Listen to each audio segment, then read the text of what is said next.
nyonso oba olanda biso na tango na bandako na bino nde na exaki bino émission to réduit en 2 heures du temps vraiment to que les sous 3 heures du temps parce que bah si tu nous fais jouer bah déclarer émission 3 heures du temps ils appellent format mon quoi mon tellement trop donc to succès émission à 2 heures du temps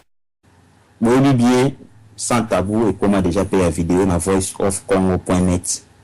on a sur pays au news nyonso donc site eurosala ils en a top ils ont travaillé na ndenge na ngo ils a voiceofcongo.net et wana muto contredire azate et kuna bazocha ba news nyonso yo moko yeba ironi oyo koki kozwa ya malamu ko ikotea yo na prometaki na ba congolais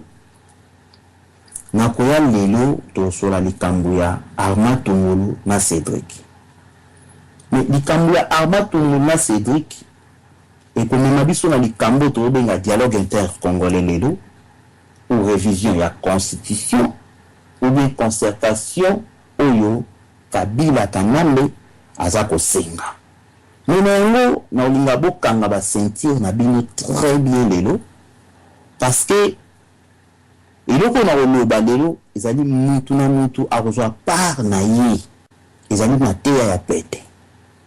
ngolo ezalaka ka boye mais pour mateya wana ekota na ba congolais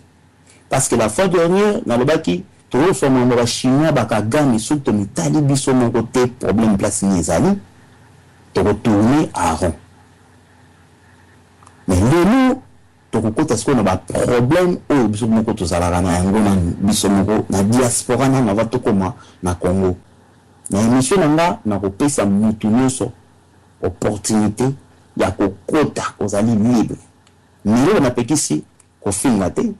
pe kokota na émission te pour n'importe quoi pona Tshisekedi na ko tika na kata émission nanga te buzobe lobama et pourtant na kata résistance donc na ko boa ka identité nanga te suis un combattant dans l'accent dans l'émission dans laquelle je combat toujours contre Kanam et non contre la patriote congolais. Ce qui des fois bon mon que tu dois pour répondre à Pareko parce que à Pareko et le barama bemoko et que je place un thème à comme toi Bapandi Sango.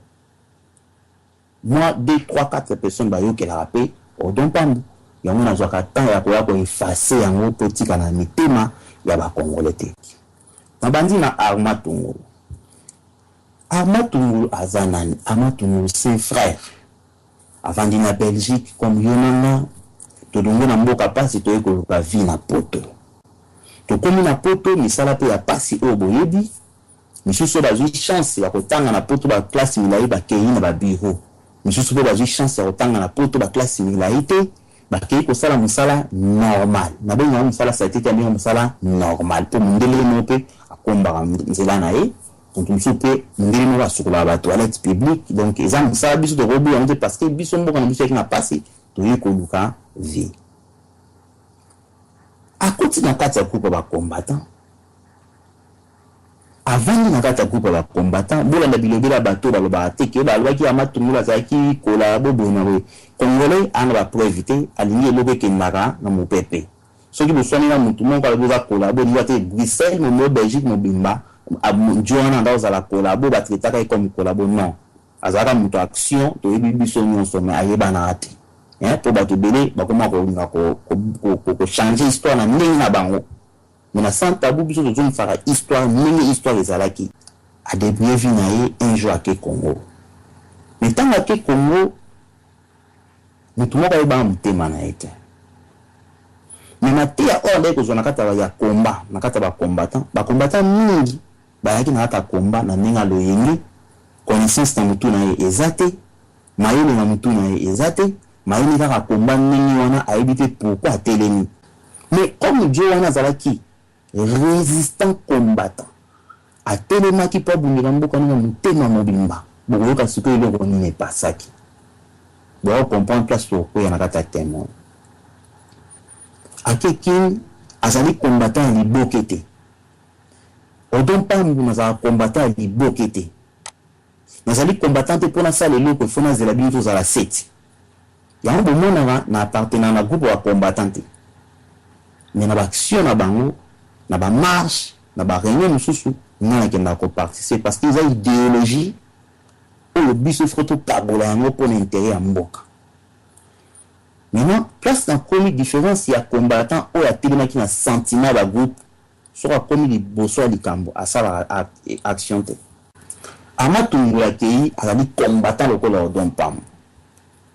A quelque kutana na minto balabala na 8000 km. 8000 km on a place au Lukaka. Message comment? Place au Lukaka. Bayoka au don pambo. Place au Lukaka. Message peuple congolais chaque jour, il y a pour motiver, il y a pour conscientiser, pour atteler. Pour bien tout libérer Congo dans la révolution. Pour ça la révolution, il était qu'on a pris pouvoir non, il faut aller sur place. Bien tout ça va marche, va tout consort, mais qu'on il faut atteler. Amatungu far na muto bayoka na sango. Siko awa na poto déjà lumé lumbarada na colère. Mais pour l'accepter que combat dans l'état d'esprit à quoi l'imbaté phare à phare habiter et donc on s'allait être minga fona ça et donc yokana na la identité na combattant partout dans mes makayango a soit libanga a beta libanga soit cortège un temps bakiti la kisi pour nous se faire bang pour battre la qui va la qui va qui tire ba juer ba ni boyebi le kanaki ba bomi master pas ba arabe so ba bomi ni na bino banda ko bunda ensemble ni ba ngo bitumbana ici la te pour ba soka ngona blagité mais pas ba congolais liwa wana salika ka 3 mois to bosani yango to zongi normal to mo film na biso to mo discuter biso to mo critiquer comme ça banalise mais pas ba arabe ils a bon honte pour la Tunisie, Bobika et l'autre bandaki pourquoi révolution la Tunisie. Hein? Mais pas na biso famille débat to basalian. Ngana koti na lobite ke armatungu la bimelenga na ndoto ayebisinga. Mais na lingi bengi ngana comprendre liwa ya mwana mai. Tellement qu'il était faible, na yebi pesa ngala koma. Ayebaki ke selon nga ayebaki ke libanga za grenade. Akobeta libanga bakobetanga bien sûr bakomaltraiter nga mais jamais bakobomanga selon nga ndina tanga ko munyo so banga rappel likambo atanga salanga na moi prudence moko mais na benda buli akobaki on dirait moi na mai azaki na besoin bakangai basambisa yi loko ezali problème moko ya mboka akoki kokomisa message o ezalaki na diaspora boso complète ce zoruta kaka loko to ba ke message comme manakini il na musa peuple congolais akoki kokomisa message o le kala na diaspora et comme na Congo mais bili ya mwana ma est raté pour l'année deuxième république ya Mobutu na kanambe basangisa boule yebaki Mobutu a biso 32 ans tokokai kobima na clé boa wana te mais IDPS élité pendant 1995 ba télévision toyika na chaîne moko ya pamba oyo pana bango pa ba koko na bango ayebi ke baiki na 3 chaînes ya ndeko mettre na Congo atomura musapi toyiki na chaîne moko OZRT pour les kakuna na tie ko mona place ba tike ko cha likambo ya IDPS na kata OZRT place moko te oyo nga na mona bacha eloko ya IDPS na OZRT mais azobunda mais ezoyokana mais kongola mituna question te komba oyo IDPS eminaka na tango wana télévision ezalaki moko parti politique moko kote ko finwa e ko chamsa pilikolo ba boma bino bituma yo bana ipana et lelo bitumba IDPS ezoyo kana mingi te pona ni 32 ans Mobutu ba mingi biso kana betanga ye alobi te soki na konza boye na kozo échec ay kozwa 32 ans ya Mobutu ba kengo adondo ba nani tout ça asangisi sur stratégie à 32 ans ba nikola biso ay ko kangisa ngo na stratégie ba Rwanda na idéologie ya yemoko na bato batindi bango bomoni combat place comme siko tant to suki wana mwana na bambi libanga babengele buwa bien soki to bito samedi ça le kana tribunal ils la télévisé toujours qu'il y a l'élection et que télémisa ba congolais soki télémisi ba congolais tu peux perdre de crédibilité na biso exam na biso place mingi na mingi biso o ya nous ali pour que la vérité mususu o batu ba yoka et ça la maraté tous les cas Congolais ali ko kanga histoire te Congolais comme ko sola lelo ndi na mutu na yele ko mongeza lisute nite banda ke bila batu so ba ibi ba débat et salama na liwa ya matungulu en direct ya Congo makambo ya lobama kuna nyoso so batu bala kanango na ebité soki ozana ngote ndeko na ko senga yo yeba na ko somba ba DVD wana obi kende na YouTube oko download ba DVD wana okoyeba makamu oezolekana toleki siko basali o bakoka ko sala mais bakoka ko sala ngote basigné yoma babomi congolais mais peuple congolais a télémité ni makelele bo siko yo bisanga Tshisekedi na maladi toujours ya hein diwa bato wana babomi na Congo batu tu bayoki ya bomba te babomaki ebona bateka esama na boko na bango peuple a télémité pour un Congolais babomi ba opposant balobi likambango te parlement et lobi likambango te est-ce que Tshisekedi va prendre des notes te yoto ke malembe to na bato boso la mamba politique le gwa masapo ya ba Georges Mbana ke buka komi boma na politique auto suka na kata combat na biso ya combattant tout toucher politique te pour les lobo mona makambo ça na Congo pe boka bemission mini otoka kala mingi te na bagadio bakozunga makambo mikoto vandaki calme et là ka analyse à Tshisekedi critique les toujours boma critique wana pour mtamayo lelo awoyebake makambo to solo na nzela baboni amatungo basigné yoma makele salamité mais pas ba homme politique il y a déjà acte pour comprendre et peuple azan est-ce que peuple a en conscience est-ce que peuple a commis raid il y a comme ça Tunisie ou pas tous les autres comptés il y a quoi lingo bala mwasi famille na bango o ka chaque butu so le kiona bitumbe za lupongo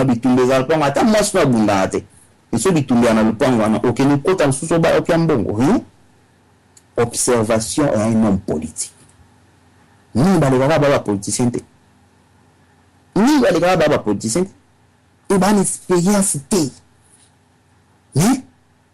bazu couloir ba tout la petit mon couloir bon good luck ndeto ba bonne chance Cédric Nyanza mboka pasa bili na ngola ke kuna to position na ite soka zoka diamant na ye soka zaki ko shaini soka zaki ko teka nini bo élection bino ngana Congo tantôt bulletin na kata urne et reporter quelque chose na zoma na matika commerce na ya ko cha quelque chose na espoir ya mutu nyonso pe mutu moko te na diaspora akotomba musapi na sega d'élection alobela Tshisekedi te azaki pour Tshisekedi te ba onele ba komi changer langage c'est série wana balobela raité pour to landa bango te parce ba opéser te mais toujours beta histoire pour ba ba peuple congolais place problème ya ngezani aina mboka a voter visiter bini ba bin non na ndenge la moni la kibatu na ndenge na ndai ko landia masolwango na ndenge tu na ndenge ba bibaki misusu ba risque ba vie ko kufa non bato ba ko sa boto so to ba congolais suka mutema na ye amoni azana mundu kite amoni azana makasi te na ba bisete o ko sa so ndenge na dernière parole na ye ona ye baka aloba boy na sombi 1 litre essence ba masa na ba omona na mitie na nzoto na mitumbi na suksa parole abi amanke nzamba za nzambe te soki nzamba nzambe te un jour papa Tshisekedi rediriger mboka nazo bana ba gros bébé mingi bana poto so vu âge na yo au comparé na Cédric ils a divisé par 3 mais mwana moke asali acte oyo ekoki kopesa yo conscience, ekoki kopesa yo mawa na motema ocomprendre place mboka ezali. Mais comme yo na poto passeport rouge ovandi na bana na yo na famille na yo na bapapa mama leki na yo batata mwasi na yo omoni vie esuki, mais mwana wana akufi lokola aza mwana na yo te, yango wana yoki pasi yo mama na atikali nango lelo te. Bana bazoviole kuna mama bazoviole kuna kwa mama na yo te oyoki pasi bango bayoka te, mais mokolo baviole mama na yo na misu na yo mokolo yango tante okoma combattant te yo moko koya kosala bavideo bi te na mikomi combattant nayaki na règle na mikomi combattant. Liwa ya Cédric, liwa ya Arma Tungulu, est-ce que pesi biso nzela ya kosala babétise oyo tosala lelo na bata diaspora?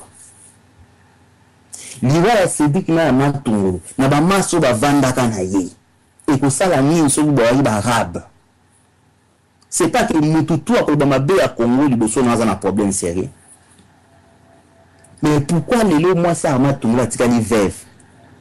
Alandaka ba radio, alandaka ba site, alandaka biloko ebele. Soka elobi azoyoka eloko mibali na kufelaki to commission maseki elo ni esala pa na ye boli Arma Tungulu mibali elobi abi auta abi lisolo ya Arma Tungulu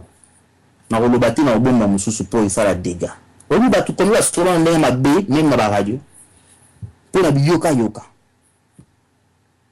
ayeba beti te balabala alandaki jeep na ye na Congo. Un Congolais botana mi yo moko raisonnement un Congolais bassesse na niveau na réduction ezaka te kokende ozu mwasi ya moto bimi na ye uboske sala bobo fini moto mona nzela no malédiction même souffrance amunina na yo lobi akomi ndeko pamba po akufa ipona yo ana kutungula plus que ba papa ba boti biso akufi pona sentiment na été akufi pona peuple baba to sala ba monument baba to komona ne fait ko mama na histoire longa te ba se diga ba du auto ko bossa na bango te. Mais regret nanga le no pese émission avec mawa pona nini parce que ba komona ni sur ko mona ni to sur na ba radio tous en la vérité mais on to sur na ba bande vidéo ni to sur la partout et so pesa sans te ki to na kata ya vraie résistance poke nanga siko to koti. Est-ce que tous ala kana kati ya vraie résistance na diaspora? Moi, j'en doute fort que nous, les Congolais, tous à la il y a vraie résistance dans la diaspora. Et il dit qu'il y a une vraie résistance à la diaspora. À côté, à côté, il n'y a pas de tort. Rien ne pouvait bien. Résistance dans la diaspora, bah critique à Moto, bazana côté moko. Résistance dans la diaspora, bah critique à mutu bazana ye côté moko bandeko bakufi ide na bango alaki bien bakufi bango ba résistant ba vrai résistant bazobunda individuellement sikoyo lingi combat mo collectif tango sala mabandeko mususu baza ko se comporter na ndenge na bango sikoyo yo moko avant na muto juger bandeko mususu to ali collectif yo moko individuellement combat ni yo mena place yo zali congolais comment ni yo menaka est-ce que vous avez une vraie résistance na une vraie résistance ces années quand on résiste à une personne bala chaka été munguna na ezali mutu wana munguna na ezali biso na biso te munguna na ezali mutu ake ko bundelo te na élection papa Tshisekedi boinabo kutu soki mutako ko sivika na biso nyonso ya papa Tshisekedi aboseka na peuple parce que na telemi na mubange on a boumé là yo mais yo que voter ngai et comme que va tricher l'élection bon yebi on peut dire na gagné au lieu yo bunda pour na ba jeter le chaki na ba ione rien yo bunda to vandi na yo tu peux pouvoir on na zo ngone et c'est tant ba to critiquer avec c'est que ba yeba le ba baloba pouvoir sur le peuple qui donne na moteur ya mandaté peuple a devoir ya ko longola moto na pe ya ko tika na libonga. Donc, il pas un peuple congolais, même biso na diaspora, biso na yaka tozi benga famille, ba voter. Et s'il pour na réclamer à notre benga sous ba famille, to tikibo. Non, na kata résistance, il n'y a pas des analyses. Les médias, ils allaient à résistance, bah ça va analyse et non ba critique na kata média wana. Ngana ibi dans ndingo wana. yango nga tant que Odon Pambo marque ya sans tabou na kati ya radio lisolo na idéologie nanga ya koloba na li vrai combattant na kati émission na kosala kaka vrai combat na kosala le vrai combat na kosala la vraie résistance et non na kokende na babiloko eza ba na kokende wana te parce que qui combattant na ngai epesi ngai nzela te na simba na mupanzi qui combattant na ngai epesi ngai nzela na te ya batu na mobiliser batu na sa batu ke danger zali ou bien eloko bito sa ngobo yango na résistance ou tozana ta résistance te tout coup ou bien elima solo ya ba TVS1 ba raga ba chaîne iza sangisa non esengo te na esengo ata moke te parce que niveau toujours comment biso moko toujours sensibiliser bato ba combattants de partout biso moko toujours détruire élite siko nona ko sala musala oyo ngai na ko na longwe na ye na sangani quelque part na pesi message mutu mso alongwe kuna ye aboni message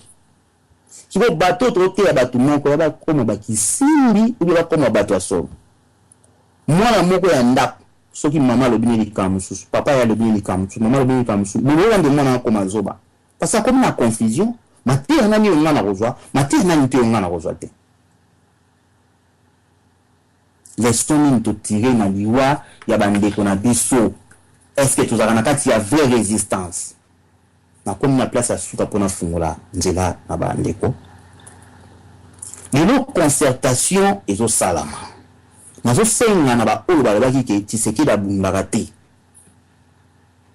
Tshisekedi asala keloko te élection ezalaki erreur babani makambo ebele tina kofinga boya kolobela biso awa concertation oyo salama obe dialogue intercongolais o Kabila azo senga butu moi nayebi te naloba nini tosakana mingi na bakoko po biso toandingwa biso bakongo tosakana bakoko bokoko ya nani ndi mutu asali ke Kabila asenga dialogue o intercongolais Tshisekedi abaki liloba moko alobi bakodirige Congo te par défi nyonso ezali par terre nakosenga na bino mpe na koconseille bino ya koloba boye politique ya biloba te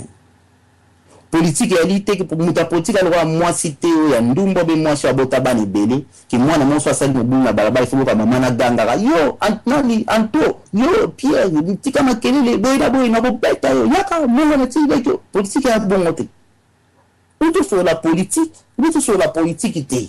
parce que comme ko baisse comme ko lembisa même nzo toujours mona même pas mateni ngana na pa ba peuple congolais ya koloba okuta comme wa kizenga comme wa na tizoba parce que au mateni peut kota aussi ça voter aux zongi mutu moko ko ah papa merci pour na nini vous moté ni si bona lobi na yango o mutu sabi ah toza desi lobi na ngo merci félicitations lobi na ngo to ali desi non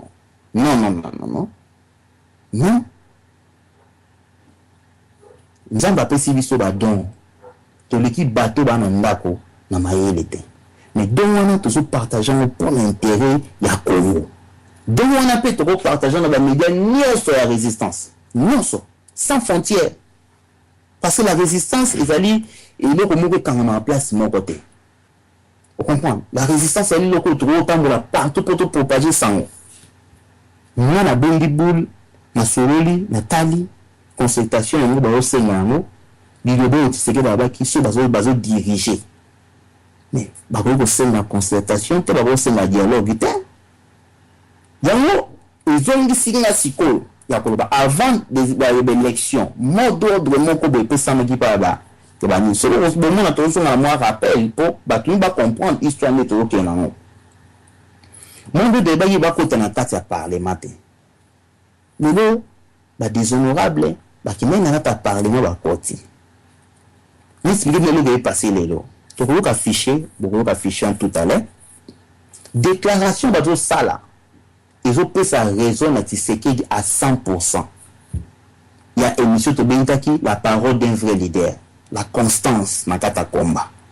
vision à aigle, au monde à Makamo Musika. Bazolela,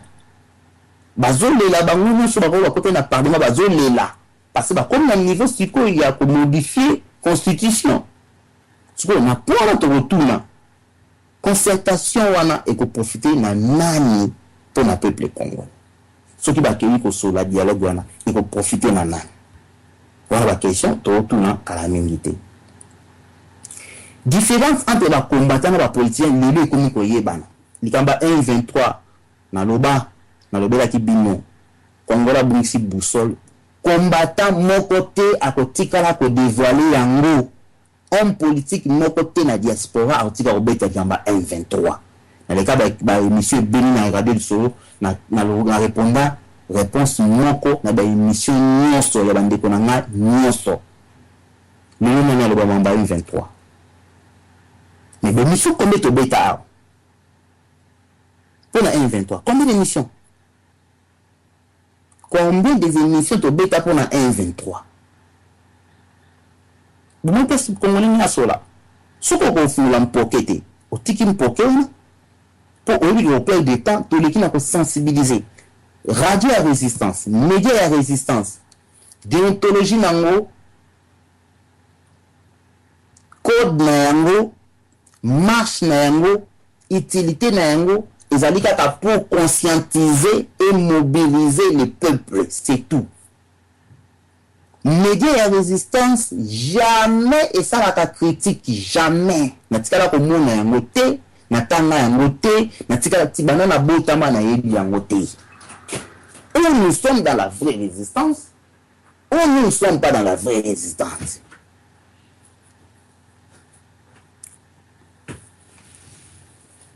Na oya suka na volobela sur l'interdiction des véhicules aux appuis de 10 ans.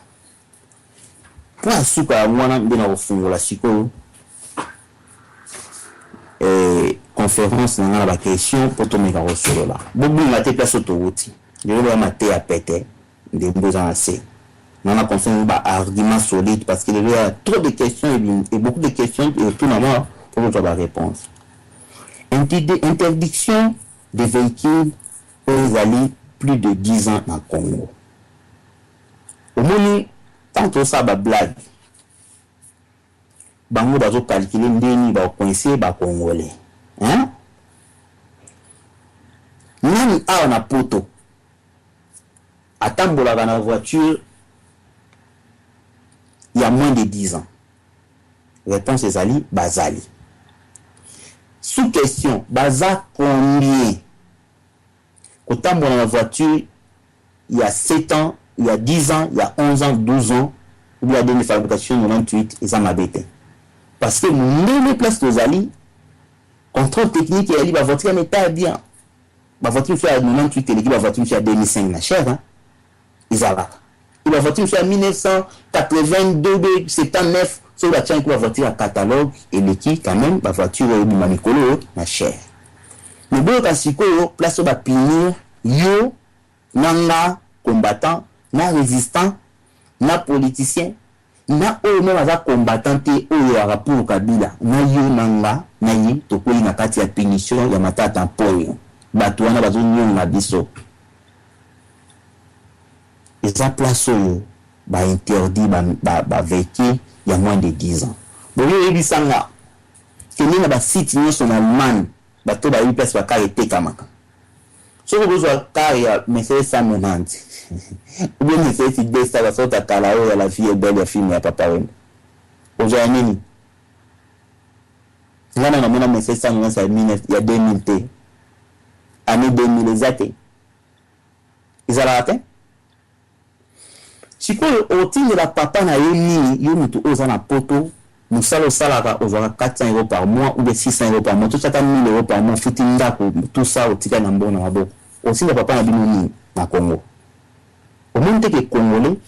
ata buzo be ça na ta diaspora combattant sali buzoba résistance sali buzoba yo congolais ozali na isa devoir na yo ya ko telema ya ko bunda po na mboka no po danger comme ko zwa biso ezaka biso ba combattant te na ke na kinité na traka na ngate po na yibike tana kotali na komba oyo interdiction kini ozana ngo kaka mais nazanga ka mbongo ufuta te pona kende kini bande reçoit que des king ba masse on ça 5 jours ba zone ngapa na ko ke pensa 4 jours na zone ta defo na mo na ko sala yango mais tant na côté na combat na ba na ko craquer te po tant na koti tout e ko koma carré vie na ko kangama na yoba kyango donc mutu mo ko craquer na kata combattre o lela te pourtant yo mo ko mi koti na kata combat o yoba ki yango bien place o ke le ko mi koti na mutu wana ko meza longue et populaire donc ko lela na yote pourtant on la route na les comités ezan e bandeli kaka kopi ya masolo ko lela te pour moi mi faire aussi la perfusion place ba perfusion ezate pour il y a désert ma ba combat. Il fallait te préparer déjà avant au côté ça mutu na kata combat. Et nous côté mutu repos le ngati soko le ngwe eza reverse parce que déjà côté ça qui mutu yango ngako na benga batu mususu bo région de biso po punition ba pesi biso nanga na yo tokobima masebe na poto tokozanga business au na kini papa na yo aosenga mwana sombela nga voiture il faut sombela papa na yo voiture ya 2003 ebe bango tokomi susu na mois de juillet kala mingi te 2004 ba voiture wana ekota te mais si au congolais au lieu au vanda au kanisa danger au bato bazo bomela biso souffrance pour mater biso na kini la pièce de l'échange que sur la voiture est-ce qu'il a été écoutée du na banga nous c'est toujours vivre souffrance en souffrance rien yo bandi na ba ventir na poto pour la souka concertation concerter préparer en commun exécuter quelque chose bla bla bla bla se concerter se mettre d'accord pour agir ensemble. Dès qu'on a mis bouché après ça émission lobby à Ebisaki Bino parce qu'on a là qu'il y a 2 ans il y a transition après comme bateau dans ma île bakoloba papa c'est qui dit ça koli parce qu'on va passer dans l'élection quand on va passer dans l'élection et on a mutuku tout est hors tellement sous na kanambe pour abattre mutaza na été azate a omekate pour ba système sozali verrouillé donc il va omekate si que système on va obéter sur système mandat de ngobake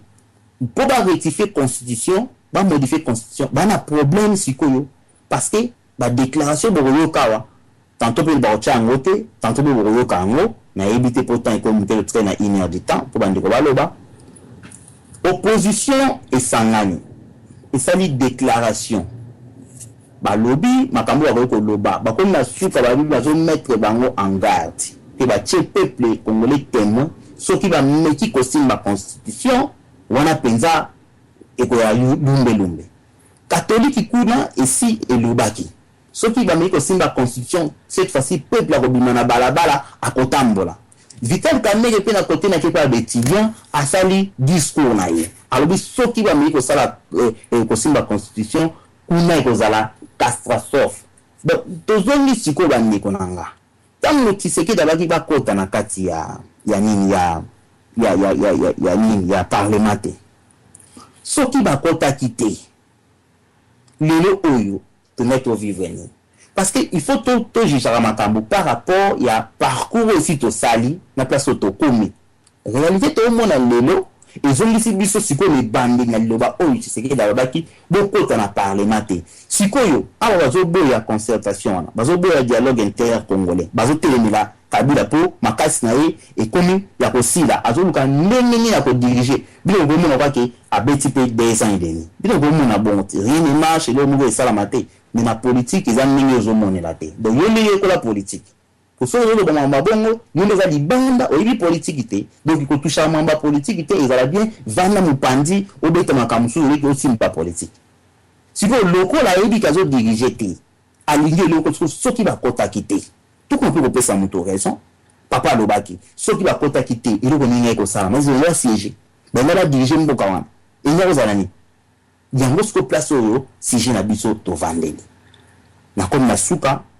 na utaki na mama tungu na tuni est-ce to kansala liwa bande kwana comportement na biso so bande ka kufaki basi na ye basi na bango to vanda kana bango ba master to salaka ba master tinde kwa kufi est-ce que na mutu na biso to sala ba bêtise na ta diaspora to yeba ki ba kufa na kata kombao na yena ba media na biso est-ce que ba media c'est la résistance pour média résistance et un langage moko où ils allaient kaka ko sensibiliser na ko mobiliser peuple et en makam sous te ba analyse au boy na bon et en plus de ça ba te belé bini bomonaka awa ba yaka ba lo ba pam pamba kuna bazalo wa balanda ngombe beba na misala ya bato totali totali ba gisement maloba na bango nandi ba réunion sala au senti que na moto yo bazana yeka ko ba mwana musala moko boy bazana une importance pendate na masolo mususu ne to komela ka mobo ina bo alors ils ont fait makanisa ko parce que non na ibi na hôtel na solo donc bazo ko andoué biso for nothing et le retire na peuple congolais le soulèvement populaire c'est tout pour changer ma solo pour on va côté na parlement basali le comme quoi na biso mbobe na kabila président donc ça veut dire que opposition na ba wali contre opposition bazoye banate bo chose na opposition te obesa na kati opposition omuntu ba ngembo yo za opposition te ozo nda ba opposition ke ça ni na kati opposition ya ba opposition pour ça na opposition te il faut que ça ça battu na o ba na idéologie na bango na matière na yo moko zo pese là donc le sabo matière na ni pembe ozo na biso te yo na biso za combattant to ali ba politicien te to kabwana nazosi ya mate ya kala lelo poto yeba nakomi ya suka ina ditin ko kinet ya ngombe na ngai pena na patsola mpoke merci na passer son wa papa na ngai question liboso ezali papa na ngai Isaac na otuna motuna tozana ta diaspora est-ce que tozapenya na kati ya vraie résistance na diaspora ou tozana na kati ya vraie résistance il y a une question et réponse to pese malo. Ah, merci mingi papa Rodo. Mutuna yo ezali mutuna ya tina mais ezali ko dépendre na mutuna ndenge yazali. Na koki ko osuli bo makamu mingi awa ya kitoko. Toza na kati ya résistance esengeli loba na biso yoma na penza ke toza na résistance. Mais quand na biso moko ba animateur de biso to yaka to misaka pe maloba mususu oui, je l'accepte que tu as la résistance. Vous te cassez peu sous il y a baninga ou besoin de la macambo résistance. Et en gros, on moyen de répondre à la place à Moutou, les alités. Mais personnellement, dans un cas de résistance farouche. On a des comme on dit, Moutou a une réponse dans ce qui est moi. Merci papa Nangaï. Ce qui est beaucoup répondre dans la place à Moutou, nous sous-souté. Autre jour, il y a observation au droit au monde. Observation to ko sala na kata diaspora tant on soit na ba radio to ni to te ya ko bande ko mususu ba miye ba bango mo so ba na kata vraie résistance ou pas to ko ni tant que mo bundeli o répondre biso na oyo moni na oyo yo o yoki na oyo yo o simbi est-ce que biso ba congolais to za na kata vraie résistance to pêcher malo. Oui, effectivement biso ba congolais 80% bazana kati résistance bazana loba n'importe quoi te et maloba bango ezali constant soko tali banda e bandeli ti lelo oyo batelemela kaka bango esika bazotelemela mais 20% résistance epa na bango ezate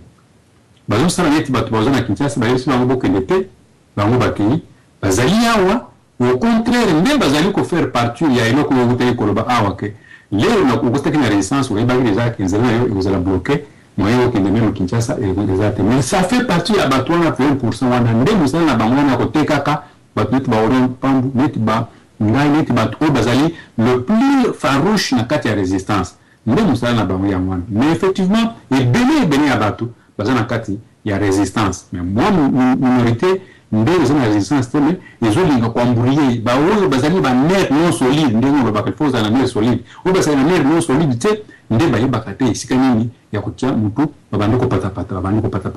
vraiment na yebite soki na koza na comme permet ya réponse na yo mais moi mokena zaki na ngopona kubakisa siro wana ya ngwana. OK, merci papa na biso Isaac na ba réponse na yo papa na biso site encore même question yo na expérience na yo. Est-ce que tu as appelé la carte de résistance ndenge pena yo yebe résistance ni yalaka na ba média na biso na ba groupe na biso et tout consort est-ce que tu as appelé la vraie résistance na question malo. Bon merci à papa dono question malo ba na répondre na motu na otunu pour la première résistance quoi Bon, résistance ezali toza na kati ya résistance soi-disant, mais tala mosika oyo biso toza nango tozo résister siko face ya nani, parce que vraie résistance faut résister face ya moto ozo résister na ye. Ozomona toza ba combattant tozo kolakisa mécontentement na biso na makambo nyonso ezalaka na mboka, mal gouvernance, pouvoir moko ya occupation ya légitimité eza te, tout ça na misère eza kuna. Donc résistance vraiment eza mwa kilo, parce que ba vrai résistance vraiment bana kati ya terrain si la kidni. Mais tout le monde a combattant la IDPS, ba parlementaire debout. O ba faire la face action pour la bini ba marché ba zone ba ndak ba buka makolo. Donc ba mwa bina makolo ba ko beta pena tolo que notre ba résistant.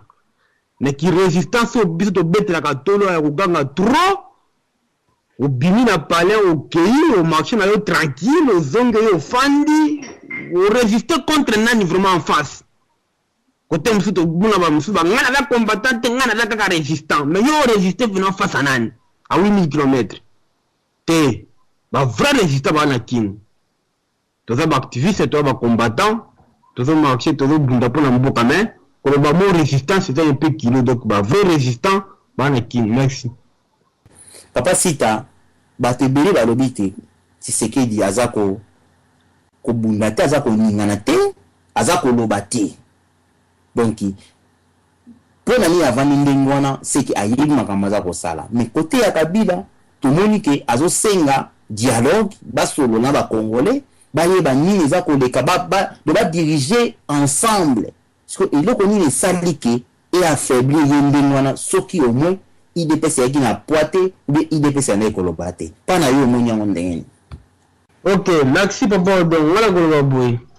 ezali pasi mpe mawa na bandeko oyo bazoloba IDPS abundaka te, obie soki nde nazobunda te, obie azoloba te, obie ndenge te. Bandeko wana baza bana mike te, baza ba mikolo bakoli mpe babotami na poto te babotami na kini. Wana kozongisa bango mwa mokene ebande na bane 80 tant Mobutu pena zaka pena en pleine forme un père parti état bitumba oyo IDPS ezala kobunda. Est-ce que vous avez vu quand Tshisekedi azoleka balobilo misusu bazoleka bazoganga na ba télévision ba radio, mais bitumba wana kaka wana yawe pusaka Mobutu tia kimele na sele 24 avril 1990. Mais lelo oyo sikoyo to pasaki na ba élection batumi badalo babiki batriche ba élection Kabila fanje fili. Mais si Kabila vraiment fanda ki fili vraiment, mais Kabila go senga ba luka ba nini ko ba dialogue ba concertation populaire non. Donc si vous le avez ba sini mo de la no bitumba za makasi na bitumba ngo eza siko ya biki eza ndenge bunda magana niveau likolo eza bitumba te ya kosala ka ba video ya koganga ya kolobe bele ganga zo ba non oya koloba ya tina mo te bitumba ezali bato ba bunda ka bitumba na niveau wana bazali bazo bunda yango mo basine nango peso lax. Parce que ça bitumba ezalaki tomonaki pouvoir Kabila ya 2006 ti 2011 bitumba ezalaki te bomonaki ndenge afandaki mpe kimia sans problème. Wana la fait penaka no bala ko menacer te loko moko te, mais botala pouvoir oyo depuis 2011 di lelo oyo bitumba ngo ndenge ezokende botala makambo ndenge bloqué bilo kasi makambo ndenge bloqué kaka pomba kaka boye non ezala bato bazobunda na niveau oyo ya molili nde babunda na niveau likolo. Mais c'est bandeko nso bazomona ngo pamba bazozelaka no futi Tshisekedi alekaka na baradio alobaka apesaka badetail ya bademarche azosala makambo osala nga koto na omona ngo nde bandeko wana badoko ignore bitumba oyo ya 30 ans ya IDPS abundi pendant époque Mobutu na Bakabila. En même temps stratégie moko changer te formule babundela ko bazokonyaka kobunda ti lelo. Mais pourquoi bandeko nso bazoko se déranger nango wala se déranger nango te parce na yebi ke non totali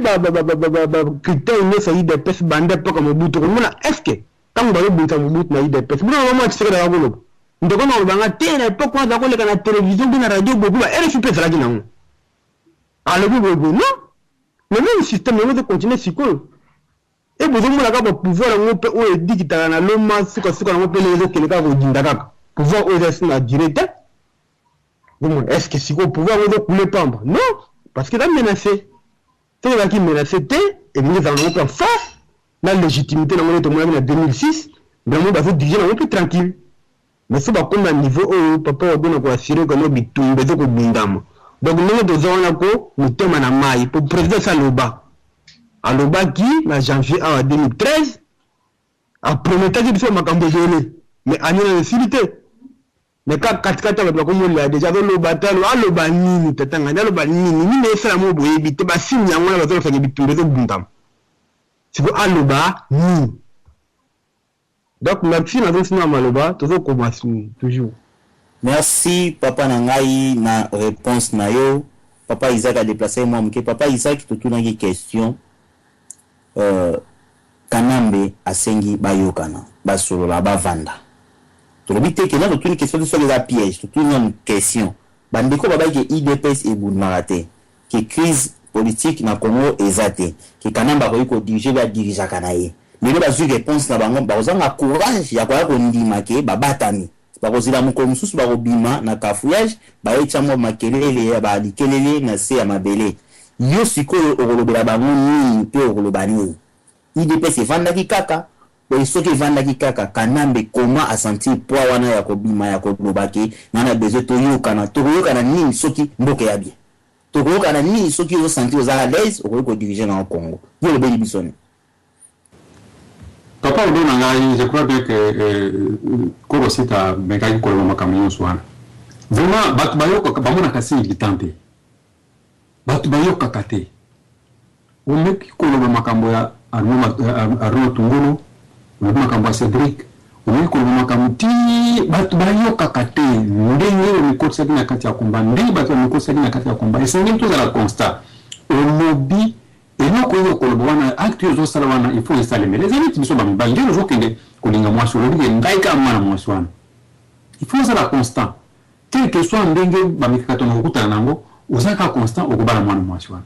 Mais ce qu'on a constant, il veut patapata, moi, je ne sais pas comment on a c'est comme ça avec le problème, il y a un leader d'opinion, un leader qui est charismatique, un leader responsable, un leader de leadership. Bakanambe, baoyo baza déjà wana peut-être que papa gana na makamu mingi ya wana zolanda baoyo bashine un peu différent mais na sepela kama mike na mwa dialogue entre congolais moi je pas présenter comme quelqu'un côté moi wana journaliste wana soka yamba batuka na qualité misato au moins na montu ya majorité montu ya opposition d'abord professeur ya bisha lokuta wana bazori ko changer ba constitution wana abengisi mais azana mutu moko kumona mutu wana sur batumi bali wana ayi pati bango makamboza ibele alobile bande ko même tsukuto lobike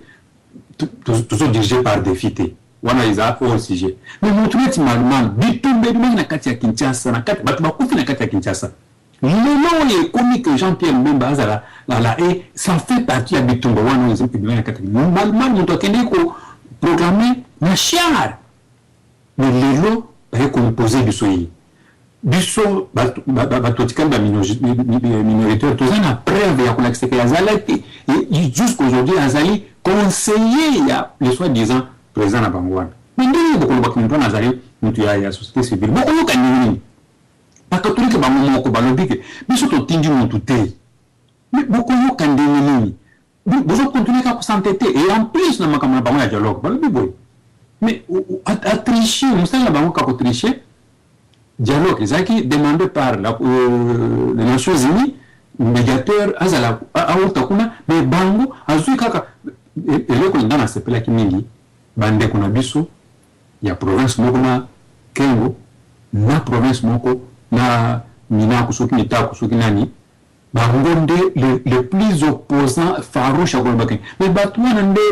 ce sont les mecs du problème à Congo tout ça. Le tiers bango que mon bazala va diriger dessus. D'abord, quand il est là illégalement, papa, bateau balinga koyo kasingi tante, tata wana, c'est un prophète. Tolingi ko l'axambenge et qui prophète n'a été. Ah loba kan esa loba. Odon. Nani mtoko ko babilo ko neti o kisekedi aloba na Kinshasa wana azala timu alelo azana bomwe alibo kangelanga ye bwana eli kote awa bokanga ye mais batu baso comprendre kaka te ndisi maneno roba nazoloka imperium bo personnel activité effectivité ya pouvoir mais bande ko batu bako yoka ndeni bo bozolinga aloba susu ndeni wana za kutu dialogue te ezali messe noire na bango oyo nyonso bazobenga que ça soit conseil provincial chef de cité bato wana bazaki mais avant même le coup de 2006 na ordonnance présidentielle même le gouverneur azana toka kolongola bango il faut que ordonnance présidentielle alongola bango mais mosusu bato bazoyeba te mais bato nde bazoya basangani bolobi ke bololo et en plus à l'élite mpona koloba ke po totia légitimité ya pouvoir tosilisa cohésion mais bayebisi ye ke cohésion nos opposants oyo okangi kuna na prison mpona expression na bango okangi bango bachar wana bamilitaire na bazosala na limite bazosala nini tout ça vraiment tata aloba azokontinue koloba alobaka na ye kaka mais bato oyo bazolinga aloba wana nde paya koyebisa biso ma oyo adingi aya koloba toyoka bango soki ezandingini parce que ngai na yo na sita tozali na ngambo moko mais baoyo bazali na ngambo oyo différente na oyo ya biso wana baya kolakisa biso carte blanche que oyo tozoloba wana tozokosa vraiment moi moke nazalaki nango yango wana mais tozali kati ya conférence jusqu'à ce que tokosi tozali soki opesinga mpe lisusu occasion nakomaka mpe lisusu kobalisa sur oyo tokomaka kolobela awa nazongisa moloba. Merci papa nanga na émission où je pense que awa bakotaka awa te mpona koya kosala badébat ya koloba mabe ya moto azobundela mboka yali émission na ngai nalobela yango ndenge wana soki okoya olobi te na d'accord te na eloko ezala bien mais soki moto aka impoli na émission mpena c'est difficile mpo napesa papa mayamba mpe nayebisa papa mayamba que vraiment permettre ngai na émission na nga koyamba kutu skype ya motu moko te waza compte Tshisekedi akota te donc napenda radical koto wana donke nga na combattant na osala blague te na radio nga na ya kolobaka oyo ezali combat mpe na protégeaka combat ozomo comprendre papa Isaac Mambolobi wana je pense que ezali l'immaturité nga na benga yango l'immaturité dans la politique moto aza na connaissance na kati ya politique te akotikala jamais kocomprendre langage moko politique jamais akozala libanda yabana kotunga bakestion lokola mwana moke azoluka bombo po alia mais pourtant eloko bazopesa ye baopia ekwanga mpo ekange mwa mpanzi mais mwana azoluka bombo oyo akosisa so enye nango mais ayoki mpe lisusu nzala yango mpe mpe congolais émission ekomi kaka mateya nde ya boye e nasengi na papa mayamba s'il vous plaît tangela ngai conférence moto akota lisusu te moto abenga mpe lisusu te ndeka twana pa bandeko mibale awa topanza mpoke boye malembe ti totika na 40 minutes tokangi mission toke kolala donc vraiment ata moto téléphone ata moto nyonso obenga aya susu na droit okota te parce que une heure ditene si elekanaki tokangi bato tonana ndenge wango mission na ngai yaka bon donc deux bakoti trois bakoti toteyi peuple congolais na ndako bayoki biso bakobanga kopesa feedback na ba-email na ba-message nde bakomelaka ngai c'est tout nayebi ke bateyamaki lobi na ye na sujet mosusu tokosenga fichier sikoyo fichier wana boyoka na kati ya fichier metan boyoka fichier wana bokomona rapport nyonso déclaration nyonso bakamere baosala boseka bomona toza korevenir likambo ya lelo ya vérité désir soki bato ya mayele oyo nzambe apesa na bato basala makambo ebele bamususu baki bakolabo bamususu baza soki banani nde tolobaka bazo reconnaître ke baélection nde moto ebeni makambo nyonso ebima lelo boye ti ekeni na concertation oyo baza kosenga sikoyo yo nani oyo batali na nsima pese na yo politique oyebi te osala analyse politique oyebi te okoki banda kotouche makambo ya kokritike motu oyo bato ebele bazopesa respect mpe bato ebele bazolobela na kati ya Congo mpe bato yango pour souligner bien na moto akei na députation na moto akei kopose candidature ya présidentielle baza na écart ya monene moko oyo nga kutu nayebi te so bakotya wapi sikoyo courage ekokozwa bacongolais outi nyoka soki na députation bokendaki na oto bovanda na badepute moko oyoki toza député te okende kokritike moto awuti dala ana sommet oyo likambo ya mboka ezochapeauté na ye okoyoka kala te na baradio balangage échange sukala kala mingi te kaka mikolo ntango kaka ekoma na kini ekomi koyinda baradio ezwi su succès na yango bakomi kovandela basujet wana ndenge ezalaka kaka bayokaka mpe soni te ke lobi na kritikaki ye lobi na fingaki bayokaka mpe soni te papa na biso mayamba okoti la biso ba fichier to bana na bokebi bandeko ba déclaration opposition sali be déclaration Vital Kamerhe a sali na ba étudiant to pe sio maloba kuna na régie. Nous devons faire un diagnostic sincère. On doit poser les jalons, les pivots, les piliers sur lesquels la vraie République doit s'asseoir. Ça signifie quoi? Tirant les leçons du passé, on doit bloquer la folie de quiconque. C'était impersonnel. On ne savait pas que c'est Kabila qui allait gagner ou Bemba ou Rouberoa ou tout autre candidat. C'était impersonnel. On dit quiconque qui gagne n'a pas le droit de toucher aux articles verrouillés. Et son mandat sera de 5 ans, une fois renouvelable, un point. Et en 24 heures, on touche à la Constitution. Moi, je croyais rêver. J'ai vu des sénateurs se débattre. La question n'était pas inscrite à l'ordre du jour de la session extraordinaire. Parce que ce que vous ne savez pas, il est dit. Quand on convoque la session extraordinaire, il faut que toutes les matières soient contenues dans la décision qui convoque cette session. Et pour le cas du Sénat, la révision constitutionnelle n'était pas à l'ordre du jour. Mais par quelle magie on a révisé la Constitution? Entre la recherche de la paix, la stabilité, le développement et les révisions cavalières de la Constitution. Parce que nous sommes dans une période très sensible. Pendant qu'on se pose la question comment mettre fin à la guerre à l'est du Congo, comment les Congolais qui ont vécu des élections chaotiques en 2011 vont retrouver un minimum de légitimité dans leurs institutions, on nous dit qu'il faut réviser encore la Constitution. Nous nous démontrons au contraire que réviser la Constitution, ça vient, cette fois-là, ça ne sera pas cette nation qui est déjà à l'agonie. Nous allons assister seulement aux funérailles de la nation congolaise. Mais puisque je sais que vous n'allez pas accepter, nous devons être professeurs aujourd'hui. Il faut mieux prévenir que guérir.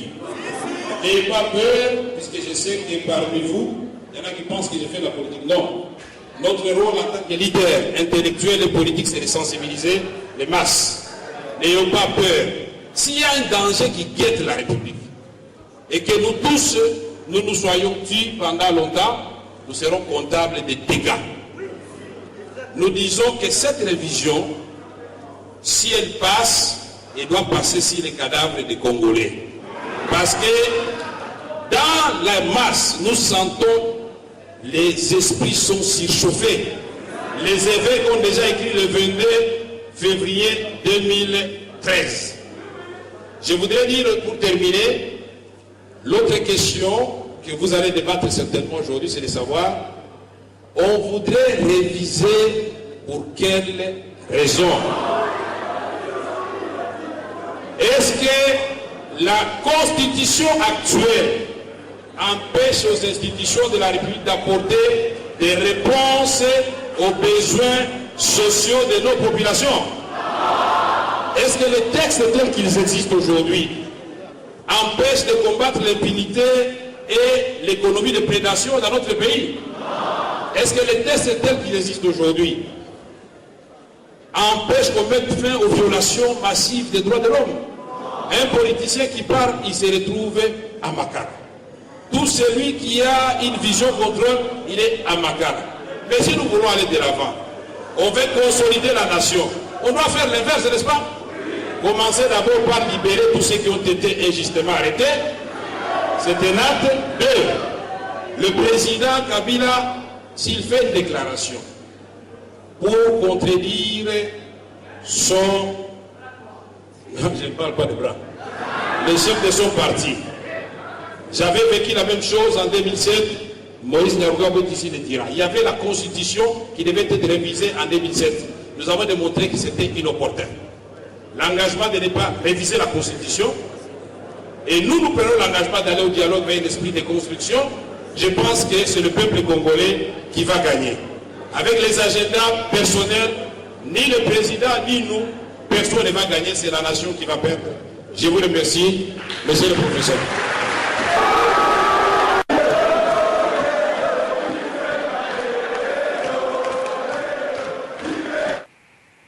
tomeki siko na opposition boyoka siko ya opposition ndeni ezali Papa Mayamba. La politique congolaise tient à rappeler à l'opinion tant nationale qu'internationale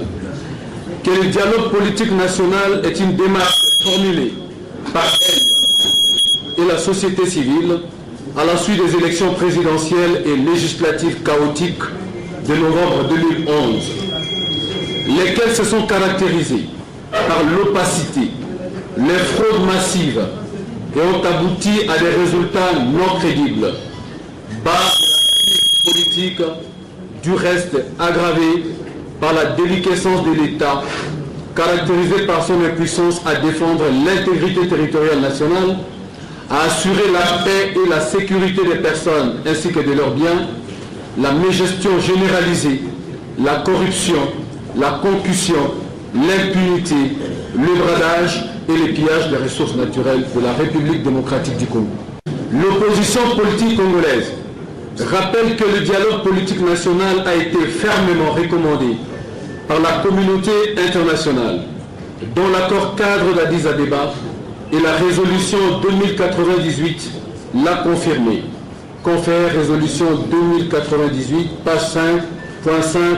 engagement accord cadre et le point 14b. L'opposition politique congolaise met en garde toute tentative de révision de la Constitution, en particulier les dispositions verrouillées de l'article 220, s'agissant du mandat du président de la République. 14. L'opposition politique congolaise considère, dans le cadre du dialogue, que des signaux de décrispation soient lancés par le président de la République, notamment libérer les prisonniers politiques et les prisonniers d'opinion, décider l'amnistie pour permettre à tout le monde de participer aux travaux, enlever la ceinture policière autour de la résidence du président Étienne Tshisekedi, libérer l'organisation des manifestations publiques, ouvrir les médias proches de l'opposition, notamment Canal Futur TV et RL Télévision. 15. L'opposition politique congolaise dit ne pas être concernée par tout dialogue ou concertation nationale qui ne prend pas en compte ces préoccupations des formes et des fonds ci-dessus mentionnés. L'opposition politique congolaise lance un appel vibrant et pathétique à tous les leaders politiques et à la population congolaise de se lever comme un seul homme pour réclamer et obtenir un véritable dialogue national qui va amener à la réconciliation, à la cohésion nationale et à la poursuite du processus démocratique en République démocratique du Congo. À cet effet, l'opposition politique congolaise se réunira dans les meilleurs délais afin de définir les actions concrètes à mener. Fait à Kinshasa le 1er juin 2013.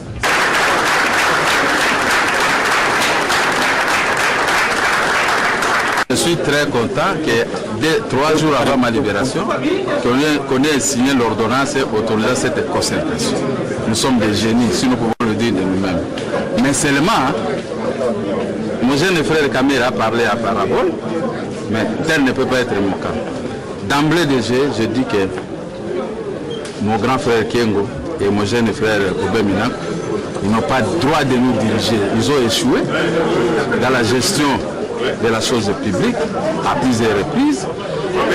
Une nouvelle dynamique doit venir s'installer au sommet de l'État pour définir cette nouvelle nation où il n'y aura pas de rebelles dans notre pays, où il y aura une vraie production et pas une croissance qu'on nous parle bâclée. C'est ici que je suis venu ici, j'ai quitté la prison, pas pour venir rigoler, mais associé avec mes amis où nous allons définir dans cette salle le jour de concertation qui va nous conduire aux concertations qui vont aboutir à un résultat meilleur pour que les Congolais puissent retrouver leur dignité. Pour que toutes ces arrestations arbitraires cessent, nous allons faire les services de sécurité, la police, l'armée, au service de notre peuple, non au service des individus. Nous n'allons pas accepter dans un pays où on va commencer à aller mendier les militaires, la sécurité dans d'autres pays du monde. On a vécu pendant la Deuxième République, quand vous touchez un Zaïrois dans les frontières, et ces pays doivent être punis à quelques secondes. Mais pas aujourd'hui, on doit mendier les militaires pendant que nous avons des militaires à prison. On doit commencer à former des militaires, des nouveaux recrues pendant que nous avons des militaires à prison. Pourquoi arrêter les militaires? Ceux qui ont commis des crimes à prison, il y en a aussi qui sont en train de commettre les crimes ici. Donc je suis très heureux aujourd'hui de me retrouver devant mes pairs de l'opposition, mes amis qui m'ont bien accueilli, et que le dynamisme que j'ai amené aujourd'hui, c'est pour changer. Et le changement ne doit pas être un slogan. On va revoir fraude électorale et tout ça. Quand on a fraudé, quand on t'a attrapé à l'école, que tu as triché, on déchire le papier. Et les concertations vont devoir déchirer tous ces papiers et nous allons mettre quelqu'un qui doit conduire la transition. Je vous remercie. Merci beaucoup. Bandeko, toujours une émission. Bandeko, vous avez commis Bodindisi, na lobaki déjà, tokangi, ndeko atiki Skype ameka okanga makele esala. Bandeko moko melanga Bodindisi na lobaki déjà, tokangi conférence mutu moko abenga te okota te. Donc to respecta pe maloba tant to bandaka bémission bozala wana. Nde rezo koma papa dona kota ngana ko change sous maloba te. Vraiment malasimeza la bientôt solo la. To na bientôt sur la biso nyonso. Mais émission bandaka 21h à France. Sont déjà aux athées. To comme na suka na ba émission ngé ça sur 3h du temps te. 2h du temps pamba to lobi munke batu bateyami toke kolala. Mamba lo basu se belo ngana baye yango et na osala ba yango susu te. 2h suka émission yango wana. Ezala ndengini. Et à beaucoup de 1000 2 heures du temps sous la émission. Sur beaucoup de 10, nous tout le monde va donner tout ça, les débats, tout quand une émission, tout est là. 3 heures du temps, c'est beaucoup. Il faut tout payer ça, temps, sous le mois, comme sous peut aller plus important, car rapport à Mamboka, Toro, Kangara, tant mon côté, ce qui n'a côté moi, et ça bien été. Bande koto zongi, pour te clôturer l'émission à Bisso, Bouyo Kibino Moko déclaré Salami. Mais on a moko. Qui bateau so bayoka qui avant bakota na parlement tende to so na mususu lelo Kabila nga créé miracle ti la parole d'un vrai leader donc ça veut dire que l'esprit de Tshisekedi est en moi et il m'a fait un petit Tshisekedi on a combattre nous tous nous sorti la dernière souffre na ba argument non na ba ingé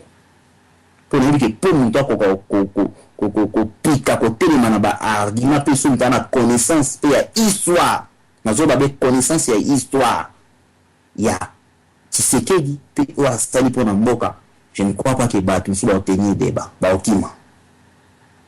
o ba lo ba wana ba tsa ba bia mitu parce que maçon Jésus place même na ba radio na biso maçon Jésus place. Alors tant que ko ça batu va faire ba obéir ni ba boule ba tete la ba boule parce que peuple nous ba boule ça peuple terre ba boule ça peuple te so boule peuple aliwa ya on tolobi to comme na suka mais maana ngezali boka ba langage ya bato élection vérité désir élection vérité désir et maintenant il y a beaucoup de côté ba ke ba côté siko ba ko ba zoba ba na miki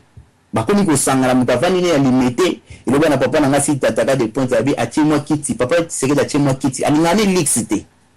kara danger te lupanga danger te azuba kiti na kekele wana o batebele ba fingaka achi na radio moko za ya kala radio za AM NW LW na FM je ne pense pas ce qui cause na radio pour FM tanto c'est wana ba ko chama ba radio bonté. De radio sera tu à Tcheba Senazo capitaine même na pôle nord. Vite c'est que dans zone vandi na calme, moral tranquille. Vous venez ni na sepela ki. Na sepela ka na susi na ngara moko. Pe na sepela na loko moko, na susi na ngara ka. Avant viana chamu tout na se mani photo sur la fara boy. Fara. Na bi fara na Congo ate. Parce que j'ai la foi nga. Fara na Congo to solibo, fara. Ava viana kufa nga François ni fara pita na solo na ino solo ma solo o ba ma solo kati ma solo ba beta ate ya masapo api papa mbota ke ti na ibilo ko na loba na ibilo ko na osela ya loba nanga nilo na sepula na se jouer le mutazwa ki moi grâce ya kozala pembe na papa wana alobi mukolo ba annoncer ba élection ke ngoyinu mba yibi ba élection apesi yango na kanambe. Alors oui, maîtrise au papa Zalaki Nango Sali, Bango Kutu Bazu Yangote. Bandego, Yozana nous gêne. Nous témoignons Zanam qui toque mingi. Ils ont bêté à quoi penza et lengue. mais choc ce que vient muto mukolo ya ndema na yote mais ce que maîtrise wana vient na zaki mon ndenge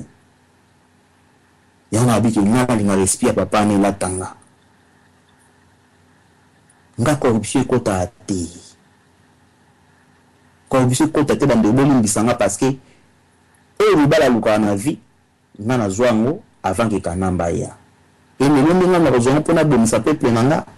nga ça me fait du bien ndina bima ko na ke marche ba beti nga film pona ba congolais tana ozunga na nzana koti na train na mo pona ko na ndako nanga na bisi mwasi nanga tshilanga ta ma semu malia na usura mo na lali pona lendi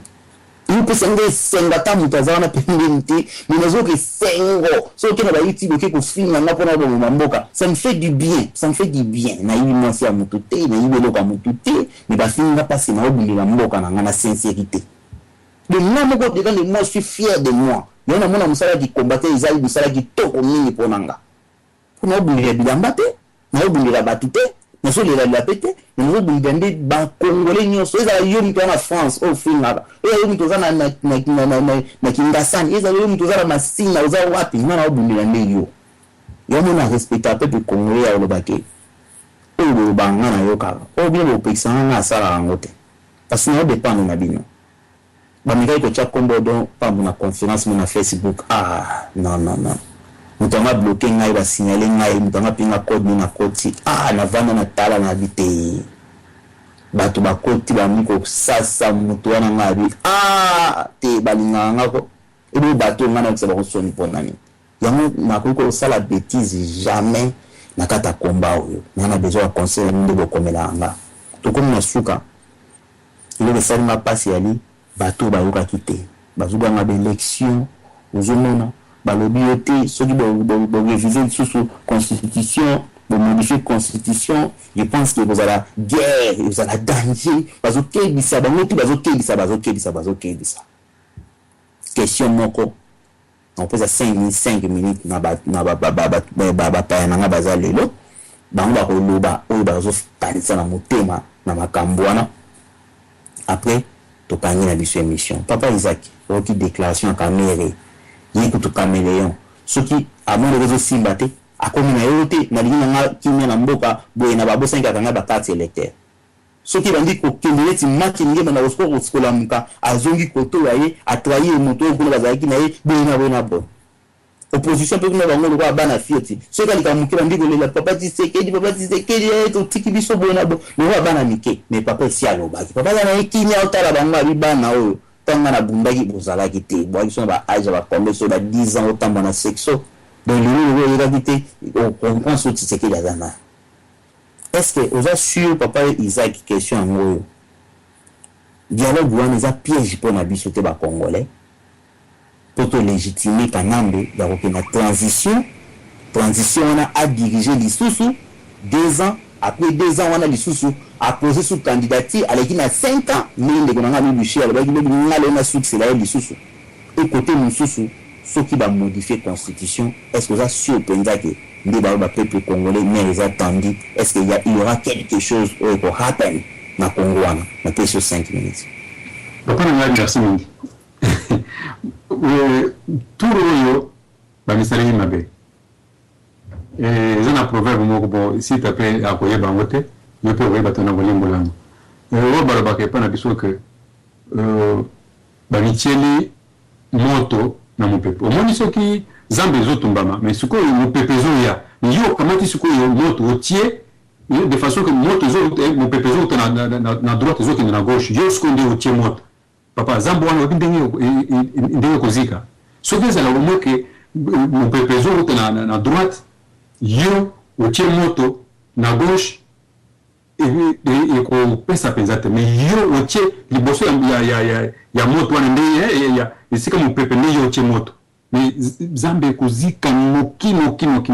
moye ba pompier ba yako ko calmer yango exact c'est ça le problème ba misale linde mabe asali biloko na wana vendredi ou bien samedi boye ba tous bazana bandako bazana opportunité ya kolanda bazana opportunité ya kobengana ko babalinga boyoki ndenge za bobobo yango ekosalema te ezali piège bato va comprendre na ndriba oyo bakangaka bo bachaka ilamba na misu bafungoli so balobi ambo yango nde calcule na papa odo biso nyonso oyo nde tolinga kokola na ndenge tokomba mikolo boye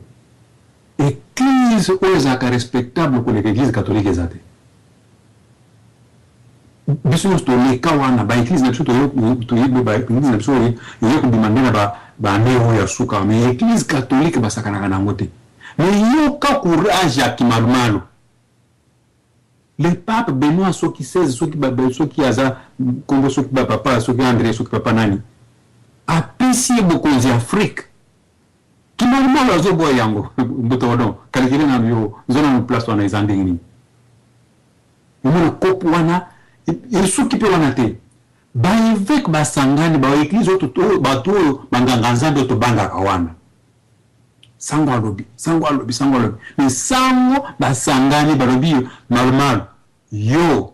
totiaki yo place wana te mais tala message ya message ya mokonzi mpe ya pape te biso mpe toyebisi yo ke ndenge yo oboyi toyebisi deja pape ke place wana eza ya yo te mais topesi charge na évêque na yo apesi yo baetongo mosusu au moins la seule déclaration mais azo continuer à prêter serment à réunion à promettre que tout royaume impartialité en français belé entre temps niveau attaque tout batu yanza baboya yo satan yamba yo mais satan baboye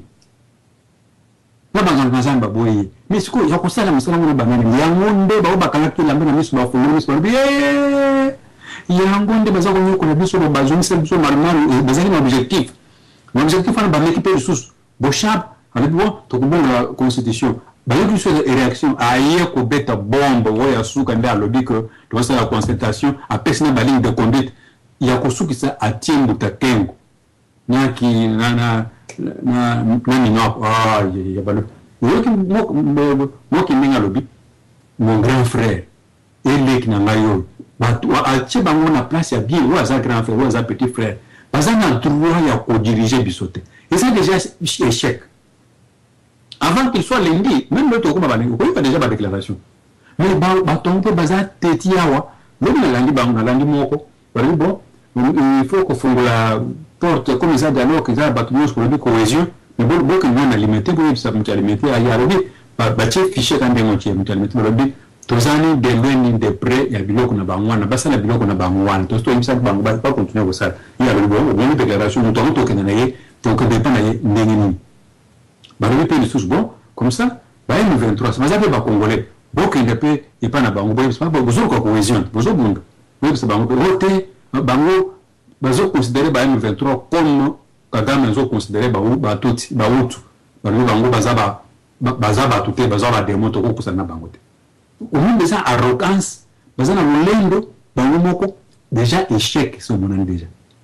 et là comment ko ekosale matin ils vont toujours revenir et on a ce naza ko seka comme na kanaki micro on attaque penza caméléon na biso toujours ba caméra c'est un grand caméléon opportuniste yamba yawo muno kwao ya kusakana te mais ceux qui ba ficher la biso comme ndemo le baka ba ficher to benga pe sur be kamera ni le baka bobo mais ce ko ba tala ba ficher ndemo le baka mais tala ndemo le ba shiko ya boy ezan devini au moins banda susu combler c'est ça son problème opportunisme et l'équindeye azo viser que après ba mandat il y a papa qui s'est dit après yende ya mo dazo insister que bakisele ko mususu mandat mususu ko mekate de façon que pour ça la que papa qui s'est mandat na ye bako préparer mususu mutu wande yende mutozana ya en face c'est ça son plan mais il faut comment ko tozana na messe noire wana eza déjà un échec et ko simba kate bako jongera ka susu kana maloba oya papa yelobaki malgré yo pe uza le baki pe lo ko kitoko tata wana avant na ye na radio na ye ya 1900 sur kumbi wana le bino bozo bundana kuna ya zaka na kuna tazo na yima kamna mususi ya radio wana suki ya Hollande ya Peru wana ba RFI ya siko ya RFI ya kalwana ba Washington ya kalwana ni ya Hollande ne bino bozo putana kuna azana posa kulanda oya binote vraiment moi c'est ngita nga opesa nga yango ya mwana na lobi ke messe noire wana ezali na bomoi te ezali ya kokufa ekosimbaka te me bato bakopesa biso raison ndenge biso bapartisan papa Tshisekedi tokomi kopesa ye mpe lisusu raison nazongisanga maloba mpo 5 minutes na ngai ekoki. Merci papa Isaac pe merci na participation na yo na mpoke kitoko pesa biso lelo ozalaki mpenza à l'air napesi yo merci ozalaki na dans la opposition pour le peuple congolais. Papa Nabiso si t'attaque des points. 5 minutes, au rebelle Bissonine, poto Kama Bissaka. Merci beaucoup. Ok, papa, donc, voilà, babou. Au moment où nous avons dit que malédiction à Kabila est en présence de Tshisekedi. Au moment où nous avons parce que présence de Tshisekedi est une grande malédiction à Kabila. Kabila a dit que peut-être papa on a zawa limité. A tsekit na yama kalikala fana est tranquille. Donc il kuna pouvoir na yeza toujours na balance. Donc pour yo fanda na yo au fond ya limité. On ne vient le remonter pour la battre parce que explication mora banane na bato ba comprendre to ba bundate. Mais au bloquer pouvoir mutu mo boy, donc bloquer légitimité à pouvoir mo boy. Donc yo kanya au fond tranquille. Makambo de marché. Bon on a li pendant groupe. Mais faut d'avoir Tshisekedi. À part Tshisekedi na Congo, posant na conseil le côté dans le sol. Même ba o bazaki qui est passé na 2006 même on a conseil le roi. Donc il y a un respect makasi na bato bazo ganga na bato bazo rêver bazo mona bazo bundate. Ba bloko yo chawa en tout cas bato nécessaire mais ba bloko ngo pourquoi bato ngo bazo kende de gauche à droite? Parce que mingi bazo banga ba opposant ba ota Tshisekedi a dansé. Ce qui te seulement boy tout monde va changer on fait la box c'est bon on va même faire de gauche à droite mais ba mo tout wana objectif to ba otala na limité ata ba dialogue Kabila do ganga oyo ba mo ba yebi ngo bien ba mata ba kitelo ko moto ba ko sala tant que Tshisekedi IDPS participer à likambo na te et loko la bine za na effet mo côté bo sangala kuna bo gangi mais et ça l'impact mo côté to mo la jama ba tricher ki ba élection. C'est que badala batamaile ba yere bimete ba bitay kuna tete ko division mbok mais là on ba sali ba komur ka ba dialogue wala pour efimbe fana marambo tambula il faut IDPS be Tshisekedi participer c'est que ba ba na tati te et là on ngi salati et ba ngo ko ta tete que la blomo ya ba vatir parce que ko tu teke ba ngo ba lo ba biso mode ya peuple congolais to yebi dia position ya parti wana ya leader wana to yebi ke na likambo ya ba ngo ba ondimate ko simbate na likambo poto yebi Tshisekedi na lobby te ba congolais wa mayelo balandra pouvoir politique ya Congo yebi daga no Tshisekedi na likambo boya ko ba boy Tshisekedi na likambo boya ko ndimate donc tu vas prendre la élection tu vas que non ce qui va tricher Kabila quand même makasi Tshisekedi a kondima défaite te to yeba ki amopé et sala mindeno wana place on a photo comprendre que non to na mutu moko wana très important pour la politique ya mboka na biso. Alors Moutouana avait mérité beaucoup de respect. Il fallait que les Makamu Tokoloba pour la ni Tokoloba ni Tokolobati. Mais comme on a bandé comme si on a un Angolais Moboui, il y a une radio, avec le porte quoi, avec critiquer des élections, avec condamner Tshisekedi pourquoi qu'il y a une élection, et on lui passe un peu mal. Parce que c'est une élection, il fait la magaté. Mais c'est pas bon. Ce qui coûte Tshisekedi à côté de la des élections, il fait la caméra, mais il y a Kabila ko. Bon, en 2016, il y a des zoé ou bien il a continué à y donc tranquille. Attaque combat où il y a bisopé les repas et il y a un blague bouété. Bah, tu peux méditer la combat, il est là. Mingi va donc méditer pour dire que l'espoir de nous besoin pour un mboka. Combat bandit pe le loté en 2600 to Ganda va marche amine to marcha contre pour la élection bouti après pendant 5 ans à Kabila la bota la révolution combat au wana ningi zalaki mais bon pas l'autre de 2011 bala makambo kana to que l'état la révolution va combattre pour combat de tambola bota badni bazo résister même quelqu'un esprit toujours qui combattant parce que espoir ezali donc président tata na mboka eza espoir. Ata lobi na été ata fan na birete ka sala te mais c'est ka zali donc il va moins espoir mo ba peuple congolais il va moins te mes espoirs peuple congolais donc il place na photo ba valeur mutuana batanonga na mokili bana mingité donc tant besoin de demander la football ni ko battre il faut dans respect yo oyo koya na radio oyebi rien oya koloba buzoba oyo makambo ezanga ntina okritike Tshisekedi oyebi na yo rien ozoganga azoloba balider badebele bangonda bazoloba wati bafumu te baza balider balobaka lobi oyo lekaki ya kitoko papa na biso papi bisikita loba makambo ka motuya makambo mboka ndaka te fu botika po apolitise non ozomona basyndicat mpe bajoue un rôle très important ozomona bato aussi bakoza ata basyndicat obe baorganisation moko no gouvernementale bokoyamisa mpe peuple mais bino kaka te kaka Tshisekedi na idps kaka olingima mpe Tshisekedi yango te oza mpe adhéré ya idps te mais yo lingo oyeba makambo ya idps mais finalement yo moto ocritique idps moto liboso yo moto ocritique Tshisekedi mais lizolela su Tshisekedi azoloba te mais finalement yo oza wapi bato oyo baza mpona Tshisekedi bazolela te baza tranquille mais yo moto olela Tshisekedi te azoloba te mais yo zamioka mitu mibale bato afu kotala bango makambo mboka na kaka Tshisekedi te ndenge baosala badéclaration na bango wana oyo biloko totyawa c'est très important efezelaka ndenge wana baparti mosusu mpe toyoki no oyo Vital Kamerhe aorganize manif moko monene contre likambo boye eza mpe bien eza mpe ndenge wana oyo église boye tala neti marche ya chrétien wana eleka na 2002 wana soki 2000 oyo mona biloko ndenge wana eza idps moto organisaka yango te ozomona mais jouer rôle moko très important na politique ya mboka na biso na histoire ozomona baorganisation ba droit de l'homme wana bato wana tout il faut pas ça badéclaration moko minene te ozomona donc yango le monde makambo mboka fu tout le monde a joué rôle na ye ezaka te Tshisekedi mais Tshisekedi ndenge aza wana ndenge nalobika pardon aza espoir ya peuple congolais et so afandi wana limité donc motema na mai eboto. Merci beaucoup, Papa Sita Taka de Pointes, Bande Kotoko Nasuka émission. Nabi Boake Belé, Yagolanda, émission de sans tabou, Tote Ibino Mate a pété, Bobina quelque chose. Na pesi conseil, na bato Belé. Bouchata ba chaîne ya Congo na bandako na bino, bufutata 5 € par mois, Olanda Congo ko comprendre. Ngana telemela José Makila awa. Na telemela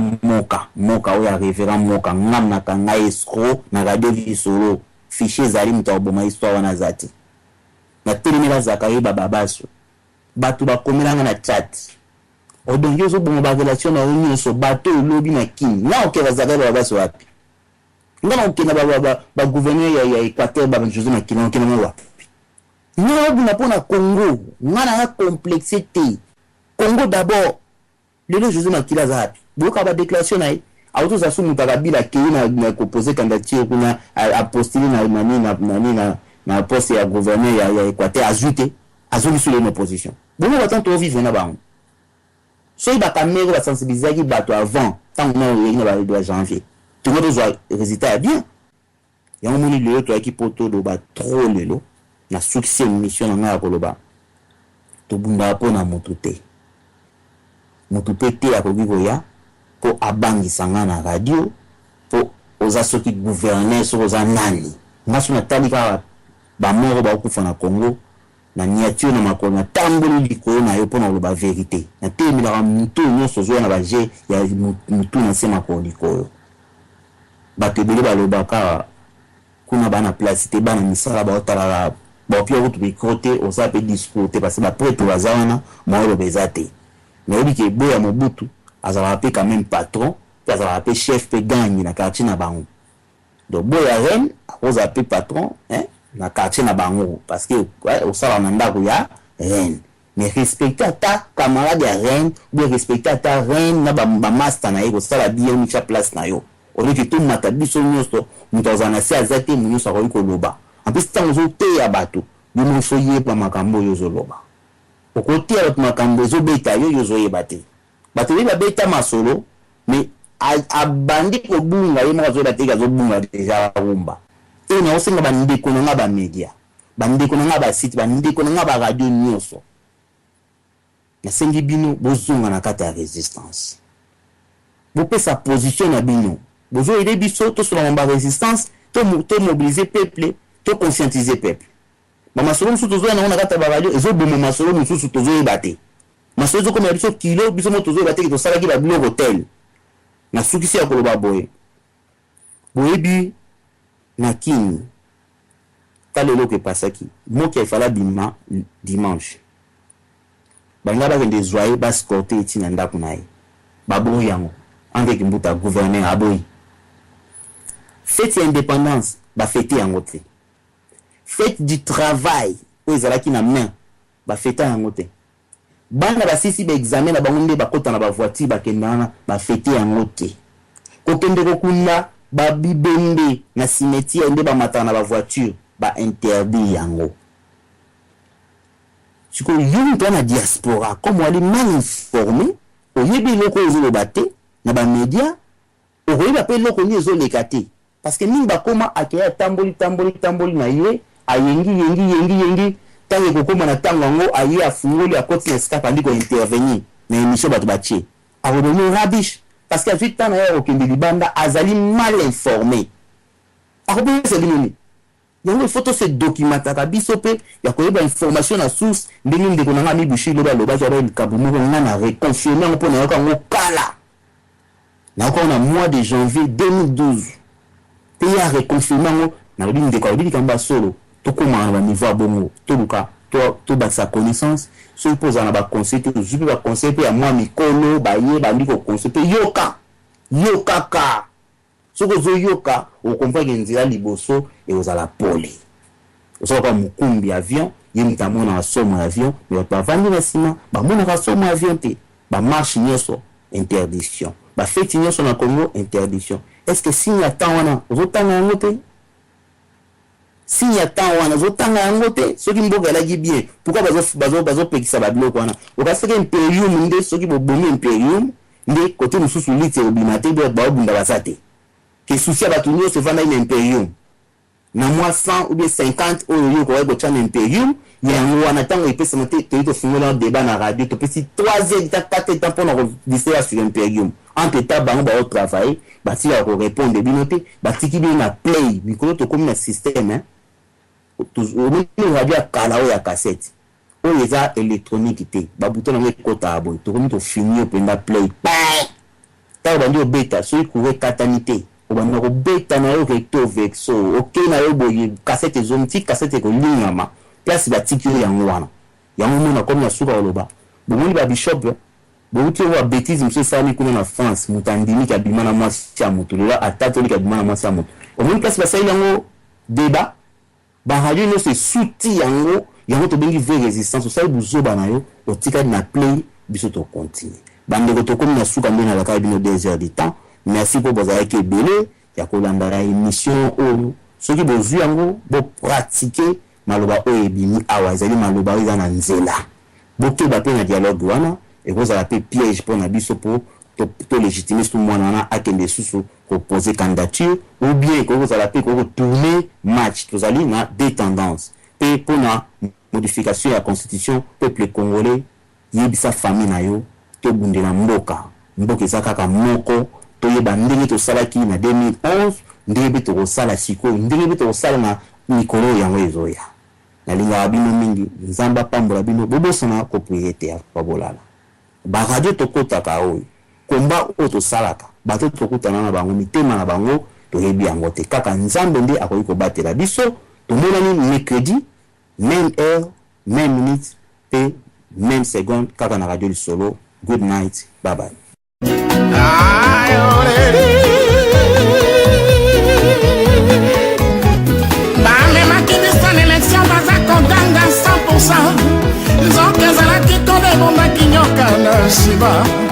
Basaki komplamba ibaba vote ya peuple. Oh, babosana kilobo kwanza bezala Congo.